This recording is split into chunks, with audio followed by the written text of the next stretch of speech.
আলহামদুলিল্লাহ। সূরাতুল বাকারা 186 নম্বর আয়াতটি তেলাওয়াত করেছি। আয়াতটিতে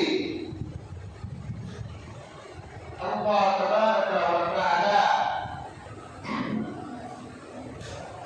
ইরশাদ করছেন, ওয়া ইযা সাআলাকা ইবাদি আন্নী ফাইন্নী যখন আমার বান্দারা আমার সম্পর্কে জিজ্ঞাসা করে আপনি বলে দিন তিনি তোমাদের নিকটেই আছেন।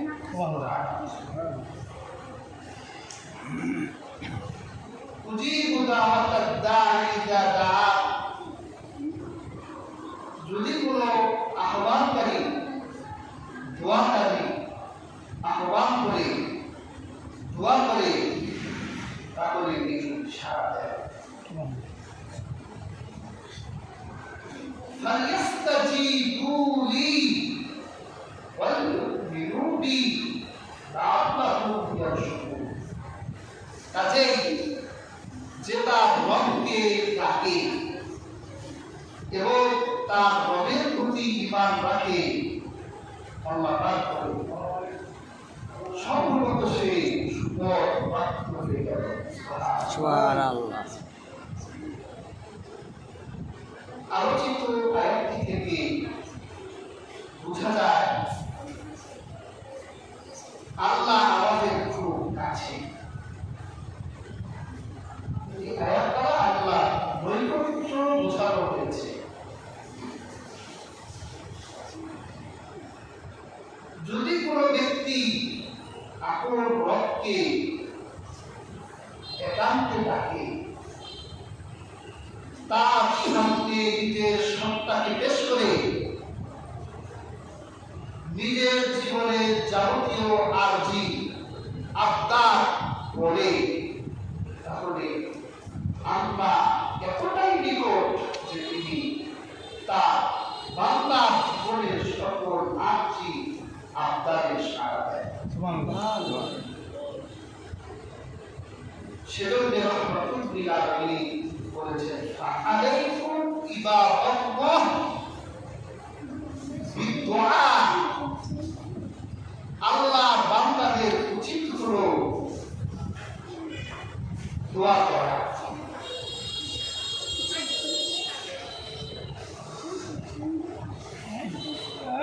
আল্লাহর বান্দাদের উচিত হলো দোয়া করা। দোয়া কার কাছে করবো?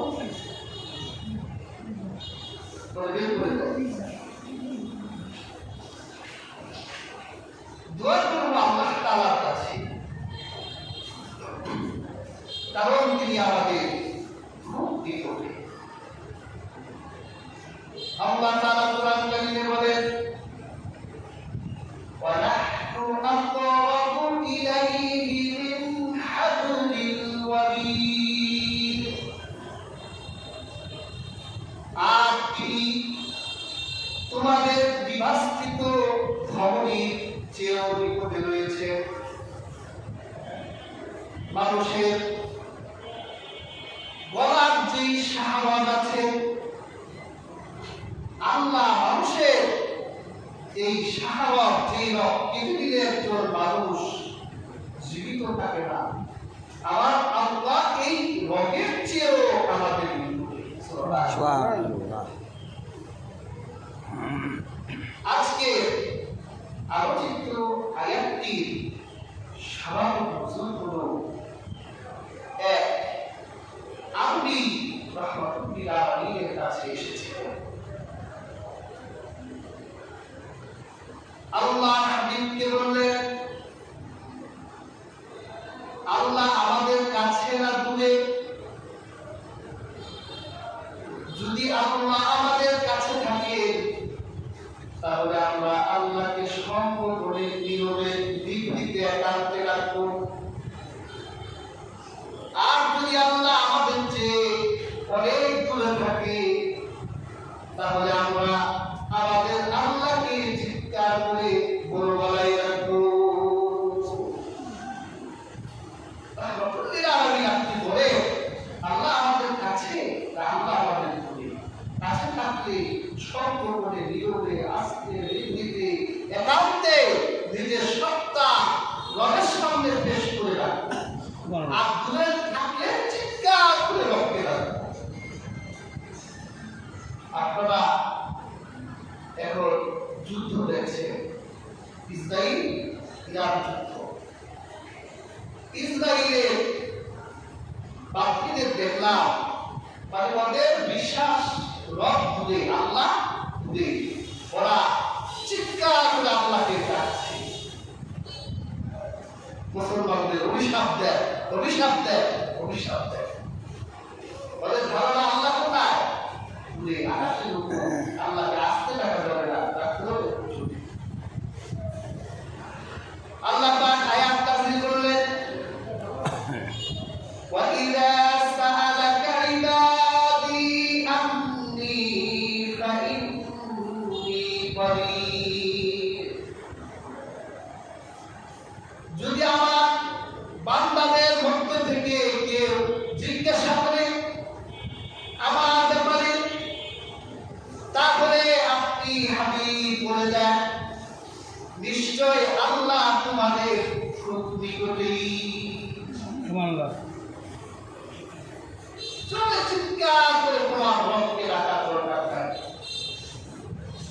তুমি আস্তে নীরবে নিজের সত্তাকে তার সামনে পেশ করে তোমার রবকে তুমি ডাকতে পারো।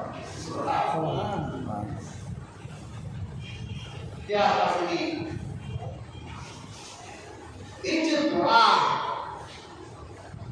এই দোয়াটা একটা ইবাদত। আল্লাহ হাবিব সাল্লাল্লাহু আলাইহি ওয়াসাল্লাম বলেছেন, দোয়া হলো মুমিনের অস্ত্র। দোয়া হলো মুমিনের হাতিয়ার, অস্ত্র। কি বলে মানুষ অস্ত্র ব্যবহার করে কখন? কেন ব্যবহার করি? আত্মরক্ষার জন্য, ডিফেন্সের জন্য, প্রতিরক্ষার জন্য।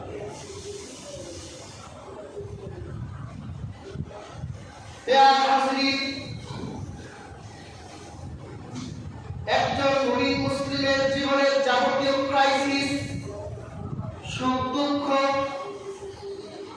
অশান্তি, দুর্গতি, দুর্ভোগ প্রতি মুহূর্তে যখন আক্রান্ত করবে,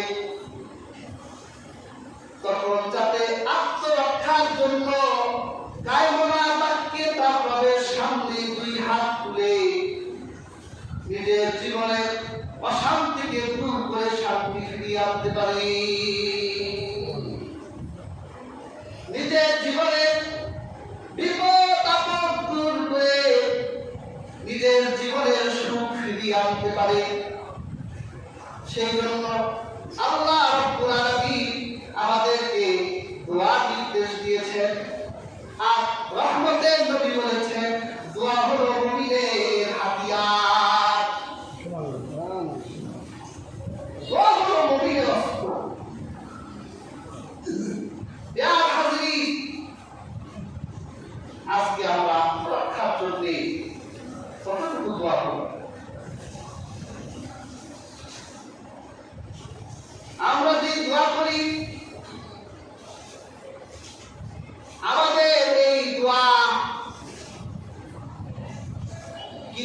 শব্দ আওড়াই,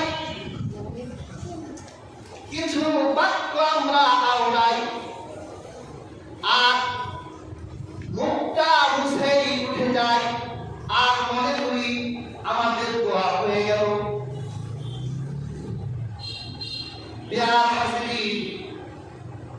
আমরা যে দোয়া দিয়ে ডিফেন্স করবো, আত্মরক্ষা করবো, আমাদের এই দোয়ার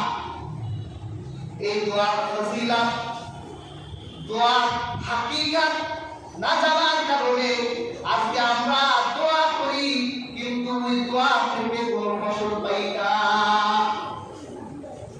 ঠিক আছে, আমি লক্ষ্য করে দেখেছি আমাদের দোয়া যে কবুল হয় না, এই কয়েকটি কারণের ভিতর একটি কারণ হলো সম্ভবত আমাদের সময়ের অভাব।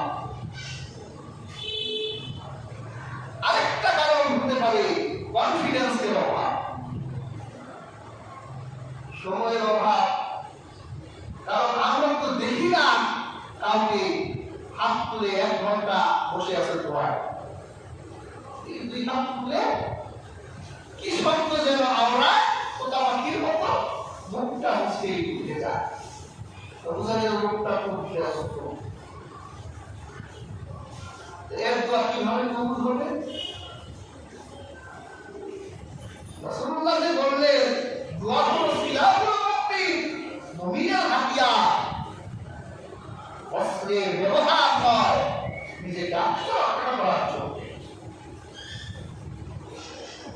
আমরা তো দোয়া করি কিন্তু অস্ত্র হিসেবে না। আর আমার মনে হয় আমাদের কনফিডেন্সের অভাব আছে। আল্লাহ দেয় কি দেয় না,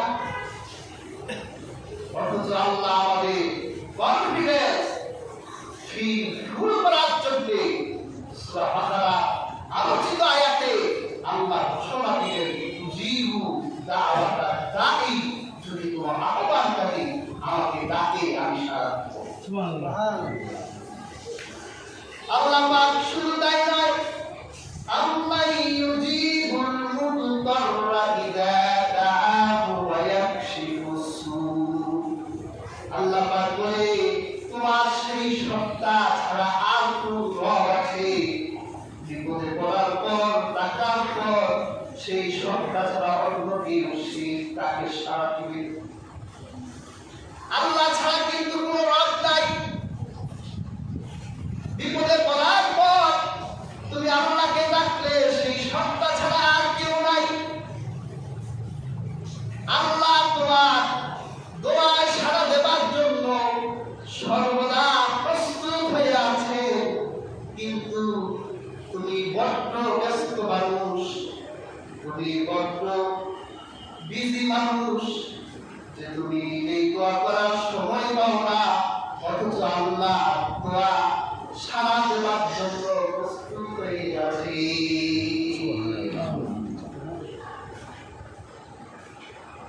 আল্লাহর হাবিবের জীবন অধ্যয়ন করুন। আল্লাহর হাবিবের জীবনে এমন একটা মুহূর্ত ছিল না যেই মুহূর্ত রাসূলুল্লাহ দোয়া ছাড়া ছিল।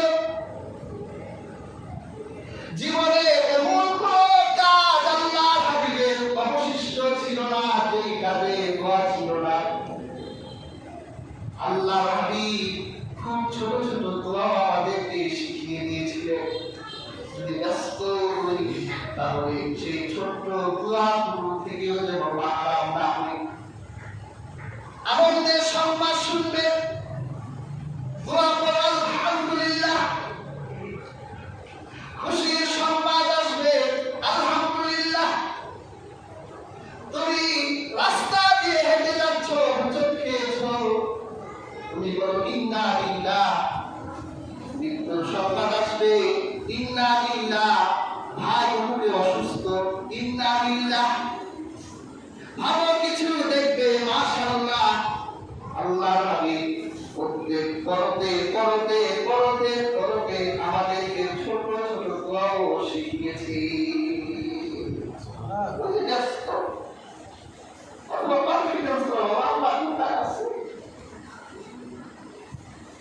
আমি একদিন দোয়া করবই।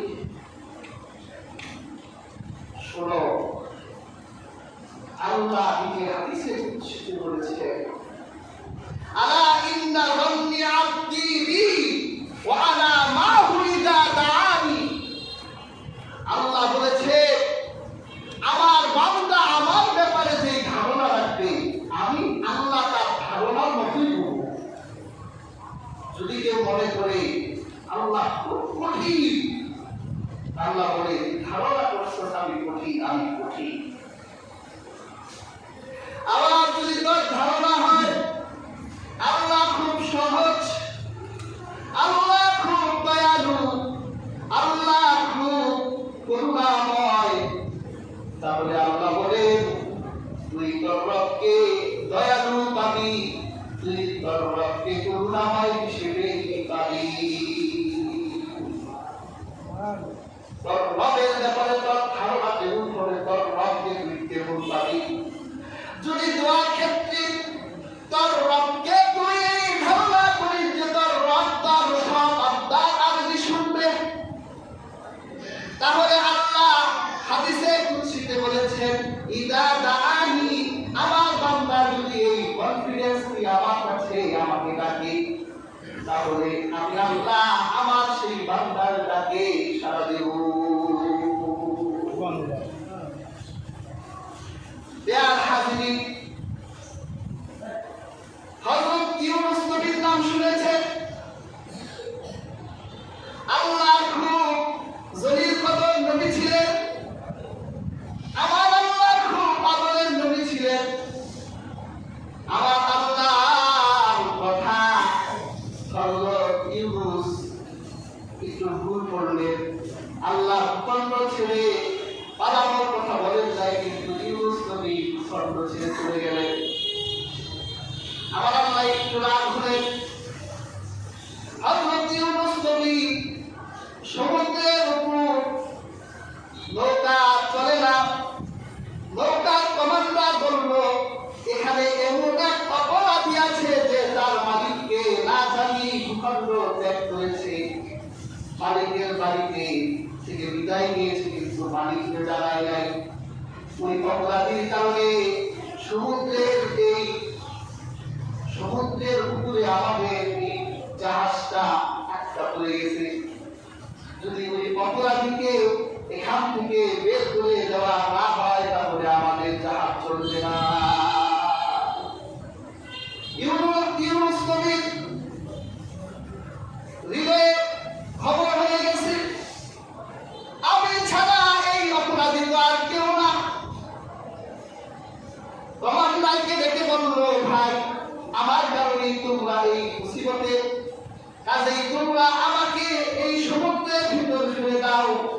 ভারতীয় বলল, আপনাকে দরবেশের মতো দেখা যায়, নেককার পরহেজগার মানুষের মতো দেখা যায়, আপনি কেমন করে আপনার মালিককে না জানিয়ে আসবেন, আমাদের বিশ্বাস হয় না। ইউনূস নবী বলে, সময় নিপন করো না, আমি হলাম সেই অপরাধী।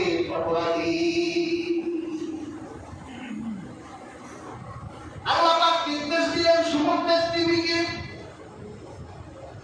ইউনূস বললেন ধরবি, ইউনূস বলল ধরল। ইতিহাস গ্রন্থ এসেছে এই তিমির পেটে আরেকটা তিমি চলে গেল। ইউনূস নবী যে তিমির পেটে ছিল এই তিমিটার আরেকটা তিমি গ্রাস করেছে। অন্ধকার, প্রবল অন্ধকারের ভিতর হযরত ইউনূস তিনি চিন্তায় বিহ্বল হয়ে গেলেন, কি করবো আজ, কি হবে আমার। আল্লাহ তো নারাজ হয়ে গেছেন, আল্লাহর শাস্তি তো আমাকে ভোগ করতে হবে। কোন বর্ণনায় এসছে 3 দিন 3 রাত ছিল, আর কোন বর্ণনায় 40 দিন 40 রাত এই মাছের পেটেই ছিল। হযরত ইউনূস বলেন, এই মাছটা সমুদ্রের এত অতল বহন করে আমাকে নিয়ে গেল, আমি সমুদ্রের নিচে নুড়ি পাথরের কণ্ঠে আল্লাহর তাসবিহ আওয়াজ শুনতে পেলাম। সুবহানাল্লাহ। ইউনূস নবীর কনফিডেন্স পূর্ণ হয়ে গেল। সমুদ্রের এত অতল বহন করে একটা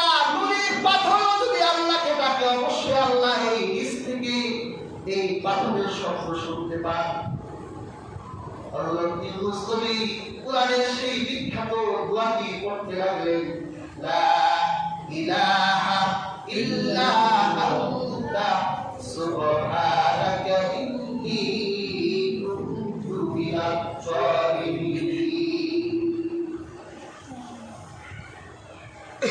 আমরা দোয়া ইউজ করি না? ইউনূস নবী বিপদে পড়ে বসে, আমরা বিপদে পড়লে এছাড়া আল্লাহর মনেই থাকে না। আর রাসূলুল্লাহ বলেছে প্রত্যেক পরতে দোয়া করতে হবে। কখন করি আমরা? বাঙালি তাও বাঙালি তো আগে হয় কমপ্লিটটা, যত কুটনামি চলে চালাবে, শেষে গিয়ে যদি ঠেকে তখন একটু আল্লাহ দিকা। আর রাসূলুল্লাহ বলেছে তোমার জুতা ফিতা যদি প্রয়োজন হয় আল্লাহ যাও, এরপর বাজারে যাও। তুমি যদি মনে করো দোকানে জুতা ফিতা আছে, পকেটে টাকা আছে, হাতে সময় আছে, সমস্যা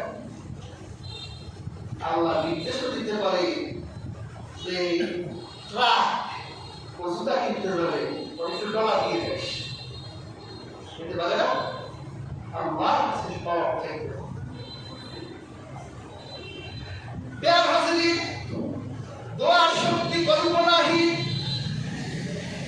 অসম্ভবকে দোয়া সম্ভব করে দিতে পারে। সিলাহুল মুমিন মুমিনের অস্ত্র। এই জন্য মুমিন প্রত্যেক করতে করতে দোয়া করবে। প্যার হাজির স্বয়ং রাহমাতুল লিল আলামিন জীবনের প্রত্যেক ক্ষেত্রে তিনি দোয়া করতেন। এমনকি যুদ্ধের মাঠেও, ইসলামের প্রথম যুদ্ধ হলো বদরের যুদ্ধ। আল্লাহর হাবিব রাতের বেলা সাহাবীদেরকে কনফার্ম করলেন যে আল্লাহ আমার দোয়া কবুল করেছেন, আল্লাহ 3000 ফেরেশতাকে সহযোগিতা করবে। সুবহানাল্লাহ। ফেরেশতা কত? 3000। আবার আল্লাহ আমাকে কনফার্ম করানো 5000 ফেরেশতা দিবে। এত কনফিডেন্স পাওয়ার পরে কিছুক্ষণ পর বদরের যুদ্ধ হবে। বেশি সময় আর হাতে নাই, বদরের যুদ্ধ শুরু হয়ে যাবে। আল্লাহর হাবিব মুহাম্মদ সাল্লাল্লাহু আলাইহি ওয়াসাল্লাম বদর যুদ্ধের কিছুক্ষণ আগে গোপন একটা তাঁবুতে ঢুকে গেলেন। মুসলিম শরীফের বর্ণনা, গোপন তাঁবুতে ঢুকে 2 হাত তুলে আল্লাহর কাছে তিনি কায়মা বাক্যে রোনাজারি করতে লাগলেন। কান্নার মাতম উঠে গেল রাহমাতুল লিল আলামিনে। আল্লাহর হাবিব এমন কান্না শুরু করলেন, হযরত আবু বকর রাসূলুল্লাহকে সবচেয়ে বেশি ফলো করতেন।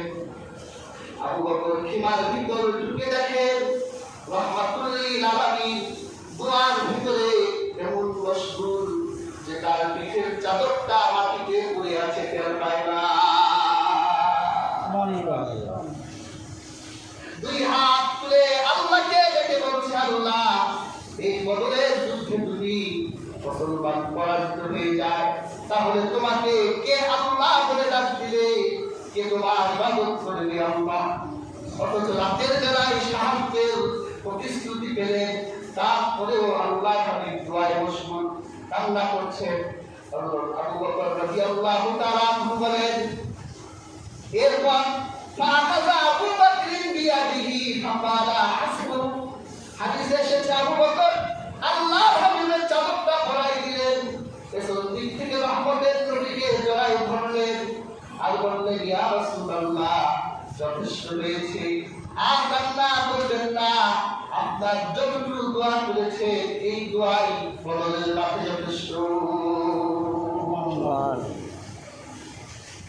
তাহলে প্রিয় হাজির, যুদ্ধের মাঠে আপনি যদি মনে করেন যোদ্ধা তো আছে, মিসাইল তো আছে, বন্দুক তো আছে, দোয়ার দরকার কি? তাহলে নুসরত পাবেন না। আপনার যাই থাকুক না কেন, আগে দোয়া তারপর দাওয়া। আবার যদি আপনি যুদ্ধের মাঠে দোয়ার উপর নির্ভরশীল হন, তো শুধু দোয়াই চলবে, দাওয়া হবে না, দাওয়া হবে না। রাসূলুল্লাহ তিনি যদি দোয়া দিয়ে সবকিছু সম্ভব করতেন, তাহলে এই শৃঙ্খলা হতো না, এই নিয়ম নীতি থাকতো না। রাসূলুল্লাহ দোয়া করেছেন, আবার দাওয়াও প্রয়োজনের ব্যবস্থা করেছেন। সেজন্য দোয়াও লাগবে, দাওয়াও লাগবে। আমরা যদি মুসলমান এখনো চিন্তা করি আমাদের তো দোয়া আছে, কষ্টের দরকার কি, তাহলে আপনার খবর নিশ্চিত। এক সময় আমরা হুজুরাই ফতুয়া দিতাম, তরবারি ঘোড়া এগুলি আমাদের অস্ত্র, আর কিছু লাগবে না। আমরা মিসাইল সব আবিষ্কার করে, এরকম আবিষ্কার করে পৃথিবীতে নেতৃত্ব দিচ্ছি। পুঁজিবাদী, সমাজতান্ত্রিক, ধনতান্ত্রিক, অর্থনীতির নেতৃত্ব দিচ্ছে ওরা, আর আমরা ফতুয়া দিয়ে বসেছিলাম। আর যারা প্রথম অস্ত্রকে জিহাদের সরঞ্জাম হিসেবে ফতুয়া দিয়েছিল, আমরাই আবার তাদেরকে কাফের ফতুয়া দিয়েছি।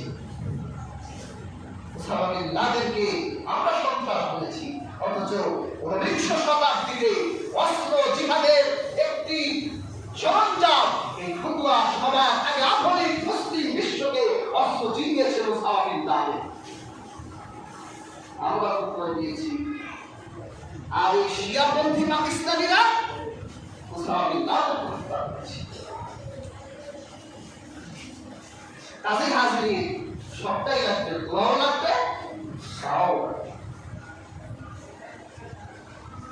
হাজির আমরা যে দোয়া করি, আমাদের দোয়া কবুল হয় না কেন? দোয়া তো কম করি না। পৃথিবীতে শত শত কোটি মুসলমান, আর বলি আল্লাহর অভাব তো নাই, দোয়া তো করি, কিছু কবুল হয় না কেন? আসলে দোয়ার কিছু আদাব আছে, এই আদবগুলো আমরা মেনটেন করে দোয়া করি না। দোয়া কবুলের 1 নাম্বার শর্ত হলো হালাল পন্থী হওয়া। কি পন্থী হওয়া? হালাল পন্থী হওয়া, হালাল হওয়া। যা করতে হারাম সে 1000 বার ইয়া রব বলবে। রাসূলুল্লাহর যুগে এক মুসাফির, তার শরীর দেখলেই বোঝা যায় লোকটা সফরের ক্লান্তি নিয়ে কাবার চত্বরে বসেছে। আল্লাহ রাসূল দূরে, সাহাবায়ে কেরাম দূরে, কাবার চত্বরে 2 হাত তুলে লোকটা বলছে, ইয়া রাব, ইয়া রাব, ইয়া রাব। আল্লাহ রাসূল কি জবাব দিলেন? মুসাফিরের দোয়া কবুল। অথচ আল্লাহ রাসূল বলছে দোয়া কবুল হচ্ছে না কেন? রাকাবাহু হারাম, বালবাসাহু হারাম, মাশরাবাহু হারাম। এই লোকটা শরীরের পোশাকটা হারাম, এই লোকটা যে খাবার খেয়েছে খাবারটা হারাম, এই লোকটা যে পানি পান করে পানিটাও হারাম। আর আমরাও আমাদের কাছে অনেকে নালিশ দেয়, হুজুর ছেলে আপনারা বলে বাবা মার দোয়া, ছেলে মেয়েদের জন্য দোয়া কম করলাম, তা দোয়া করলে আরো বাদে আপনি কি খান, কি খেয়ে দোয়া করে? ছেলে মেয়েদের বিয়ে দেন সরকারি অফিসার খুঁজে, সরকারি অফিসারের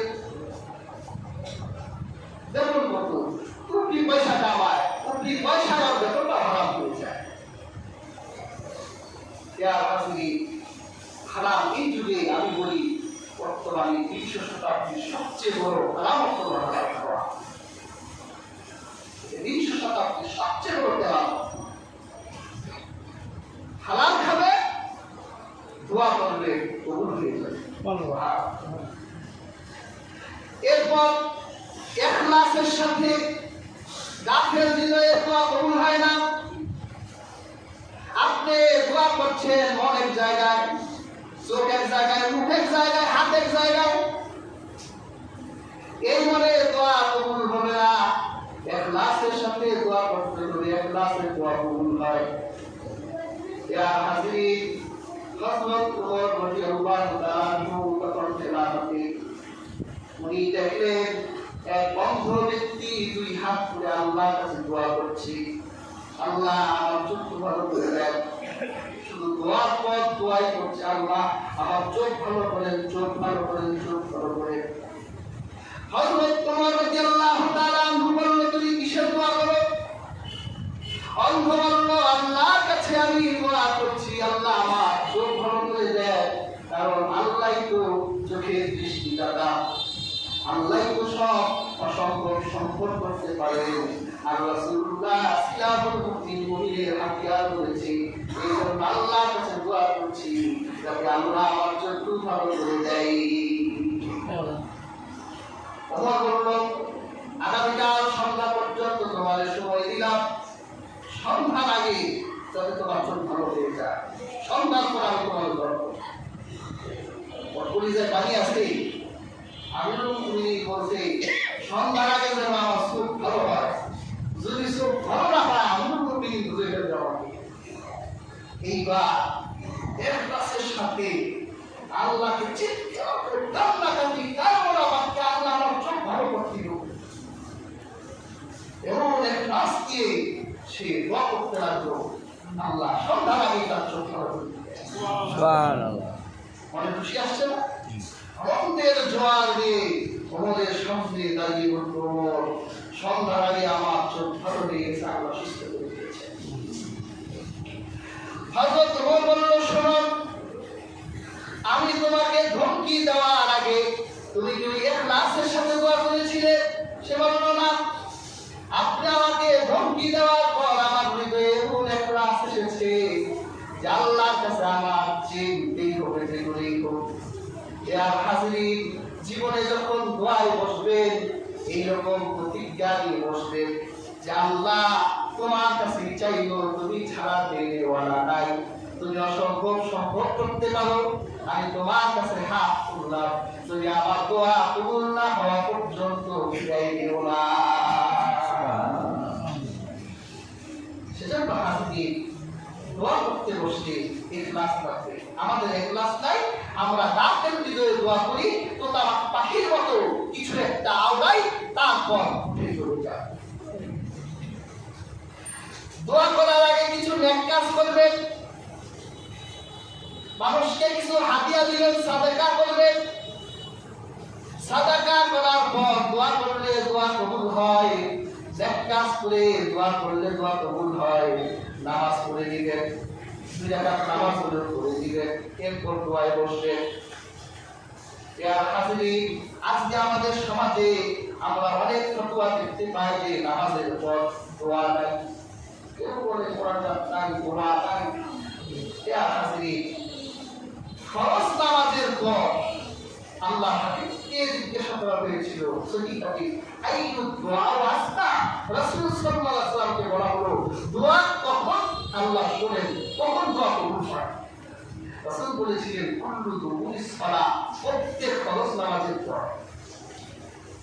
তা আপনি হাত তোলা না তোলা একটা বিষয়, আমরা হাত তুলি দোয়ার আদব হিসেবে।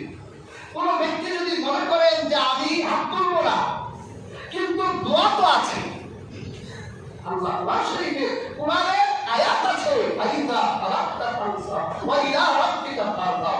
যখন আপনি বিচ্ছিন্ন হয়ে যান নামাজ থেকে, তখন আপনার রবের কাছে যান। তাহলে আপনি যদি হাত নাও তুলে, রাসূলুল্লাহ সাল্লাল্লাহু আলাইহি ওয়াসাল্লাম হাত তোলা ছাড়াও তো তিনি দোয়া করেছেন, তো আমরা দোয়া করি না? আর হাদিসের কিতাব সাক্ষী, সহিহ হাদিস আছে, রাসূল প্রত্যেক সুন্নত নামাজের পরেই 2 হাত তুলে দোয়া করতেন। সুবহানাল্লাহ। তা আমরা তো সুন্নতের পরে, ফরজের পরে তুলি না, সুন্নতের পর তো সহিহ হাদিস, তো তুলি না কেন? তোমার আদব তো হাত তোলা, এই জন্য আদব হিসেবে হাত তোলা। ব্যস্ততা থাকলে অন্য কথা, কিন্তু একজন মানুষ নামাজের পর সারা জীবন ব্যস্ত থাকতে পারে না। হাজিরিন, তাহলে নেক কাজ করে আপনি দোয়া করবেন, আশা করা যায় আল্লাহ তাআলা দোয়া কবুল করবেন। এরপর হাজিরিন, উসিলা দিয়ে দোয়া করা। আমাদের দেশে তো তো আর হাজিরি আমাদের দেশে ভণ্ডরা আবার কিছু ভণ্ড উসিলাও বলে। উসিলা কি বলে? আল্লাহর নামে উসিলা বলে। হাদিস শরীফে এসেছে রাসূলুল্লাহ পালক পুত্র জায়েদ তাকে এক মুনাফিক মুসলিম সেজে পাহাড়ের ভিতরে তার হাত পা বেঁধে ফেলেছিল যে তোমাকে আমি হত্যা করবো। তখন হযরত জায়েদ সেই পাহাড়ের ভিতর থেকে আল্লাহর নামে উসিলা নিয়ে আল্লাহকে ইয়া রহমান বলে ডাক দিয়েছিলেন। আল্লাহ জিবরিলকে পাহাড়ে হযরত জায়েদকে সহযোগিতা করলেন। আপনি আল্লাহর হাবিব মুহাম্মদুর রাসূলুল্লাহ উসিলা দিয়ে দোয়া করবেন, কারণ রাসূলুল্লাহ হাদিস পাকে বলেছে যে তোমরা আমার উসিলা চাও আল্লাহর কাছে, আর নেক কাজের উসিলা করবে। কারণ হাদিসে গানে এসেছে তিন ব্যক্তি পাহাড়ের গুহায় ঢুকেছিল, একটা পাথর সেই গুহা বন্ধ হয়ে গিয়েছিল। তখন তাদের তিনজন ব্যক্তির একজন বলেছিলেন এই পাহাড়ের ভিতরে আমাদের বাঁচাবার আর কেউ নেই, শুধু একটি আমল আমাদের বাঁচাতে পারে, তা হলো তোমরা তোমাদের জীবনের আমল থেকে সবচেয়ে নেককার যে আমলটা আল্লাহর জন্য করেছিলে ওই আমলটা উসিলা করে আল্লাহর কাছে চাও। তখন তাদের তিন ব্যক্তি তাদের জীবনের সবচেয়ে নেককার যেটা আল্লাহর জন্য করেছিল এই তিনটা নেককার আল্লাহর কাছে উপস্থাপন করলে আল্লাহ তাদেরকে গুহা থেকে বের করে দিবে। তাহলে আপনি দোয়ায় উসিলা চাইবেন, আল্লাহর নামের উসিলা, রাসূল পাক সাল্লাল্লাহু আলাইহি ওয়াসাল্লামের উসিলা, অথবা আপনার জীবনে যেই নেক কাজটা আপনি মানুষের জন্য যেই নেক কাজটা আপনি আল্লাহর জন্য করেছেন সেই নেক কাজের উসিলা। এরপর আপনি দোয়ায় বসলে নিজের জীবনের গুনাহের স্বীকারোক্তি দিবেন,